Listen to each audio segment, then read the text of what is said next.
Welcome, Antonym is an iPhone 11 Pro, and today I will show you how to insert SIM into the device. So before we get started, you will need a SIM eject tool, as I have one right here.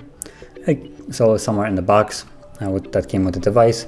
If you can find it, you can always use something like a paper clip like I would have right here, and it will also work.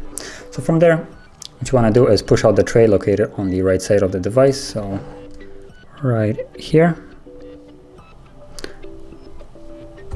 You will see it pop out like so.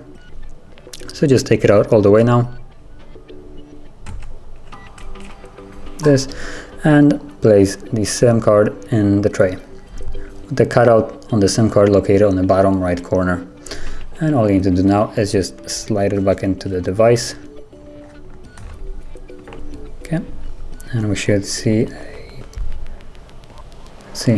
there it is. So SIM lock. And that's about it. So that is how you would insert a SIM into the device. And if you found this very helpful, don't forget to like, subscribe, and thanks for watching.